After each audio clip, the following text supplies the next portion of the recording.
Good afternoon, distinguished guests. First, I'd like to thank our partners, DTE Energy, Ann Arbor and Roseville School Districts, Thomas Built School Buses, and Pupil Transportation. I'm probably more excited than anybody else here, and I'll tell you why. For the last 5 years, I've been traveling around the country talking about transportation and electrification in the heavy-duty sector, primarily in transit buses, which we built. And as I talk about our advancements, invariably, it all comes down to, yeah, Leacock, that's great, but what about school buses? Well, I'm so happy to be saying that school buses are here now, and our partnership with Thomas Built School Buses to deploy the safety liner CT Julie and Proterra charging systems are an exciting opportunity.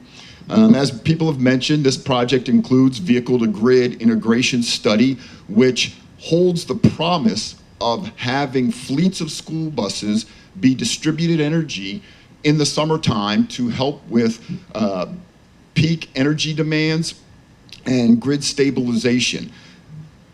In addition, what I'd like to say is that Michigan is really taking the lead in bringing clean, safe, reliable transportation to children.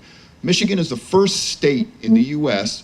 to devote their first round of VAW funding solely to electric school buses. Think about that. Of all the states in the U.S., Michigan is the only one to devote their Volkswagen Dieselgate money to school buses. Some states who shall remain nameless are actually using the money to deploy clean diesel, which doesn't really exist.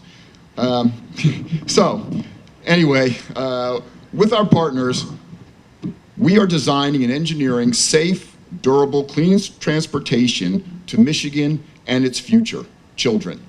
Thank you.